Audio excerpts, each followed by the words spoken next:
Hello दोस्तों, मैं अमित भाटी आपके अपने यूट्यूब चैनल टारगेट ओनली रोजगार पर स्वागत करता हूं। आज मैं लेकर आया हूं आपके लिए सामान्य ज्ञान के कुछ महत्वपूर्ण प्रश्न जो सभी प्रतियोगी परीक्षाओं की दृष्टि से अति महत्वपूर्ण हैं। तो चलते हैं बिना देरी के आज की क्लास के पहले प्रश्न पर।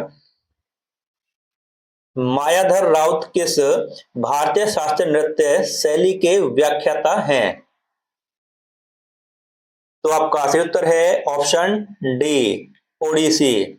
और दोस्तों, अगर आपसे पूछा जाए कि ओडिसी नृत्य का पुनः विस्तार किसने किया था, ओडिसी नृत्य का पुनः विस्तार किसने किया था, तो दोस्तों यह किया था केलुचरण महापात्रा ने। केलुचरण केलुचरण महापात्रा। आपका अगला प्रश्न।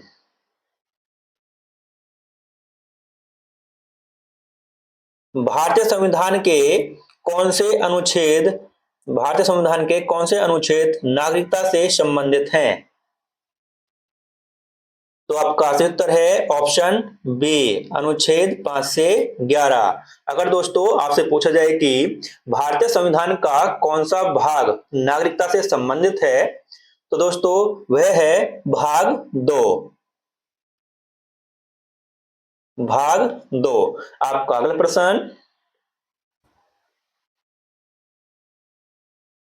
भारतीय देशभक्ति गीत सारे जहां से अच्छा हिंदुस्तान हमारा किसने लिखा था?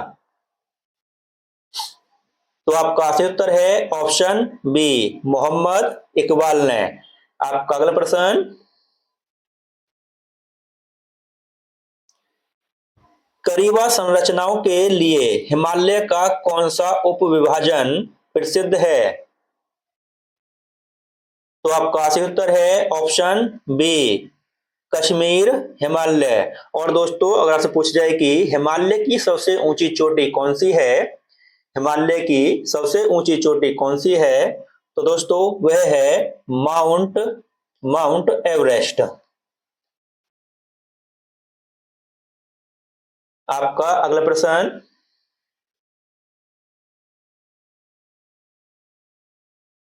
अप्रैल 2023 में महाराष्ट्र सरकार ने दिव्यांग कर्मचारियों के लिए पदोन्नति में कितने प्रतिशत आरक्षण को मंजूरी दी है? तो आपका सही उत्तर है ऑप्शन सी, 4%। आपका अगला प्रश्न। काचिन मनाव महोत्सव किस देश में मनाया जाता है? तो आपका सही उत्तर है ऑप्शन बी, म्यांमार। और दोस्तों, अगर आपसे पूछा जाए कि गोल्डन पैगोडा गोल्डन पैगोडा किस देश को कहा जाता है, गोल्डन पैगोडा किस देश को कहा जाता है, तो दोस्तों म्यांमार को गोल्डन पैगोडा कहा जाता है। म्यांमार म्यांमार को गोल्डन पैगोडा गोल्डन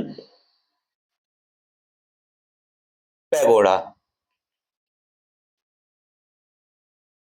आपका अगला प्रश्न। निम्नलिखित में से कौन विक्रमशिला विश्वविद्यालय के संस्थापक थे? तो आपका सही उत्तर है ऑप्शन ए, धर्मपाल। और दोस्तों, अगर से पूछा जाए कि पाल वंश के संस्थापक कौन थे, पाल वंश के संस्थापक कौन थे, तो दोस्तों पाल वंश के संस्थापक थे गोपाल। आपका अगला प्रश्न। भारतीय संविधान का कौन सा अनुच्छेद मौलिक कर्तव्यों से संबंधित है?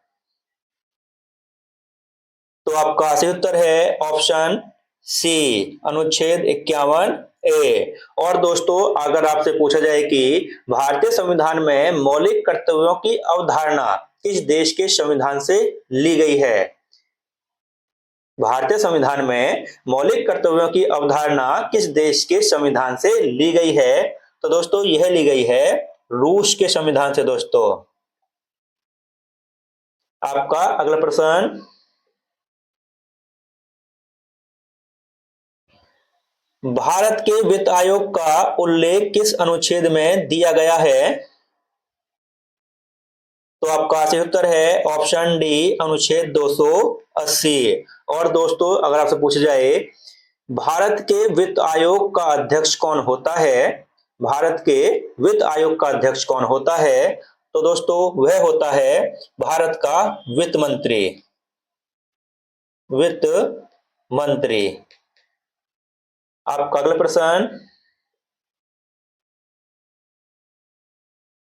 एशिया में पहली बार ओलंपिक खेलों का आयोजन किस वर्ष में किया गया था?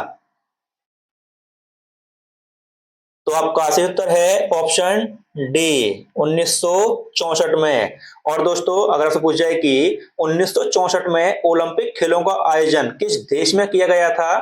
तो दोस्तों यह किया गया था टोक्यो में दोस्तों। टोक्यो। आपका अगला प्रश्न,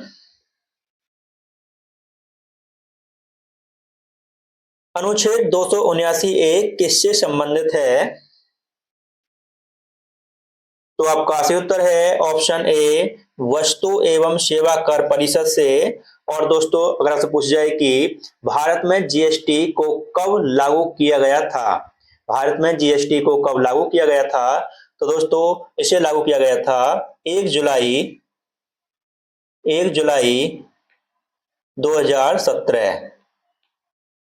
आपका अगला प्रश्न, नोबेल पुरस्कार पाने वाली पहली भारतीय महिला कौन थी? तो आपका सही उत्तर है ऑप्शन बी मदर टेरेसा। और दोस्तों अगर आपसे पूछा जाए कि नोबेल पुरस्कार की शुरुआत किस वर्ष हुई थी? तो दोस्तों नोबेल पुरस्कार की शुरुआत वर्ष 1901 में हुई थी दोस्तों। आपका अगला प्रश्न, अनुच्छेद 20 का कौन सा खंड दोहरे दंड के सिद्धांत को शामिल करता है? तो आपका सही उत्तर है ऑप्शन बी खंड 2 में। आपका अगला प्रश्न, सोमशिला बांध भारत में किस नदी पर बनाया गया है? तो आपका सही उत्तर है ऑप्शन सी पेन्नार नदी पर। और दोस्तों अगर आपसे पूछा जाए कि सोमशिला बांध किस राज्य में स्थित है? तो दोस्तों सोमशिला बांध है आंध्र प्रदेश। आंध्र प्रदेश। और दोस्तों आंध्र प्रदेश के भी नेल्लूर जिले में है दोस्तों। नेल्लूर। ठीक है दोस्तों। आपका अगला प्रश्न,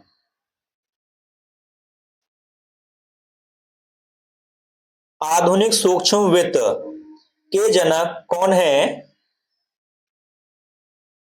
तो आपका सही उत्तर है ऑप्शन सी मोहम्मद यूनुस। आपका अगला प्रश्न, भारत की जनगणना 2011 के अनुसार किस राज्य में पुरुष और महिला साक्षरता दर के बीच सबसे अधिक अंतर है? तो आपका सही उत्तर है ऑप्शन बी राजस्थान। और दोस्तों अगर आपसे पूछा जाए कि 2011 की जनगणना के आयुक्त कौन थे?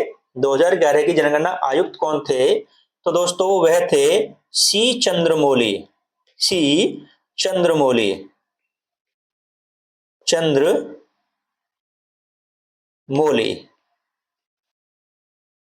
आपका अगला प्रश्न,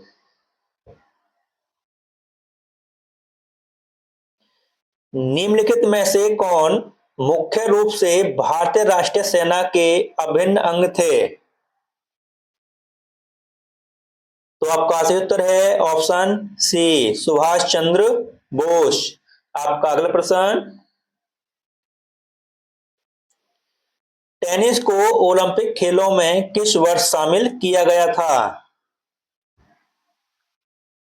तो आपका सही उत्तर है ऑप्शन बी 1896 में। और दोस्तों अगर आपसे पूछा जाए कि आधुनिक ओलंपिक खेलों की शुरुआत कब हुई थी? आधुनिक ओलंपिक खेलों की शुरुआत किस वर्ष हुई थी? तो दोस्तों यह हुई थी वर्ष 1896 में दोस्तों। आपका अगला प्रश्न, निम्नलिखित में से किस प्रकार की फसलें मानसून के मौसम के अंत के बाद बोई जाती हैं? तो आपका सही उत्तर है ऑप्शन बी, रबी की फसलें। दोस्तों मानसून के अंत की बात कर रहा है, अक्टूबर नवंबर में जो फसल बोई जाती हैं वो रबी फसल बोई जाती है दोस्तों, सर्दी के मौसम में। आपका अगला प्रश्न, निम्नलिखित में से कौन एक प्रसिद्ध शास्त्रीय नृत्यांगना है? तो आपका सही उत्तर है ऑप्शन ए, सोनल मानसिंह। और दोस्तों अगर से पूछा जाए कि सोनल मानसिंह किस शास्त्रीय नृत्य से संबंधित हैं, सोनल मानसिंह किस शास्त्रीय नृत्य से संबंधित हैं, तो दोस्तों यह है भरतनाट्यम से दोस्तों, भरतनाट्यम।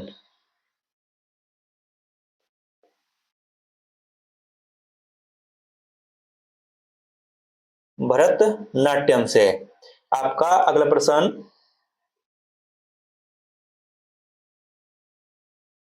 ओलंपिक के नियमों के अनुसार मैच की तीसरी पारी में जब कोई पक्ष पॉइंट बनाता है तो बैडमिंटन खिलाड़ी कोर्ट की साइड बदल लेता है। तो आपका सही उत्तर है ऑप्शन ए, 11 पॉइंट। आपका अगला प्रश्न,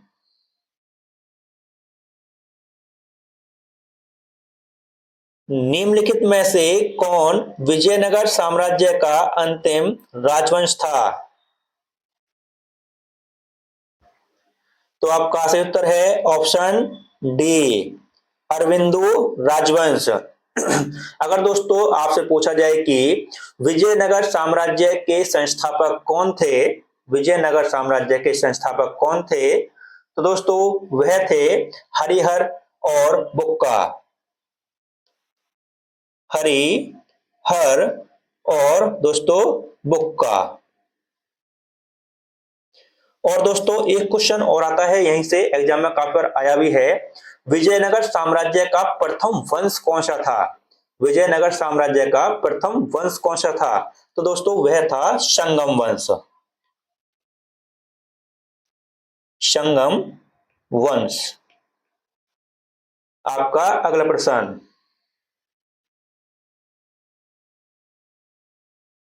भारतीय नागरिकों के मौलिक अधिकारों की रक्षा के लिए सर्वोच्च न्यायालय द्वारा कितने प्रकार की रिट जारी कर सकती है?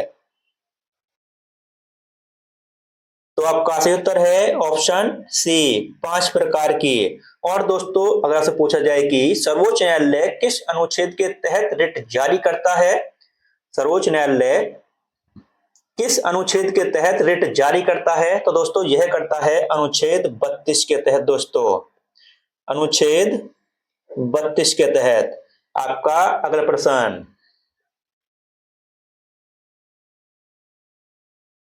दीनदयाल अंत्योदय योजना भारत सरकार के किस मंत्रालय द्वारा शुरू की गई थी? तो आपका सही उत्तर है ऑप्शन बी, ग्रामीण विकास मंत्रालय द्वारा। और दोस्तों अगर आपसे पूछा जाए कि दीनदयाल अंत्योदय योजना की शुरुआत किस वर्ष हुई थी, तो दोस्तों इसकी शुरुआत हुई थी 1 अप्रैल 1 अप्रैल 1 अप्रैल 2013 को। आपका अगला प्रश्न, अब तक भारत ने राष्ट्रमंडल खेलों की मेजबानी कितनी बार की है? तो आपका सही उत्तर है ऑप्शन ए, 1 बार। और दोस्तों अगर आपसे पूछा जाए कि अब तक राष्ट्रमंडल खेलों की जो अब तक भारत ने मेजबानी की है वह किस वर्ष की थी, तो दोस्तों यह की थी वर्ष 2010 में। और दोस्तों इसका जो आयोजन हुआ था ना वह नई दिल्ली में हुआ था दोस्तों, ठीक है, ध्यान रखना। अब तक भारत ने राष्ट्रमंडल खेलों की मेजबानी केवल एक बार की है और दोस्तों वह की है 2010 में और दिल्ली में इसका आयोजन हुआ था। ठीक है दोस्तों, आपका अगला प्रश्न, भारत के पहले मुख्य निर्वाचन आयुक्त कौन थे? तो आपका सही उत्तर है ऑप्शन ए शिव कुमार सेन। और दोस्तों अगर आपसे पूछा जाए कि भारत के निर्वाचन आयोग की स्थापना कब की गई थी? भारत के निर्वाचन आयोग की स्थापना कब की गई थी? तो दोस्तों इसकी स्थापना की गई थी 25 जनवरी 25 जनवरी 25 जनवरी 1950 में दोस्तों। आपका अगला प्रश्न, भारत की पहली महिला मुख्य निर्वाचन आयुक्त कौन थी? तो आपका सही उत्तर है ऑप्शन बी रमा देवी। आपका अगला प्रश्न, संयुक्त राष्ट्र में भारत की पहली महिला राजदूत कौन थी? तो आपका सही उत्तर है ऑप्शन ए विजय लक्ष्मी पंडित। और दोस्तों अगर आपसे पूछा जाए कि संयुक्त राष्ट्र की स्थापना कब हुई थी? संयुक्त राष्ट्र की स्थापना कब हुई थी? तो दोस्तों इसकी स्थापना हुई थी 24 अक्टूबर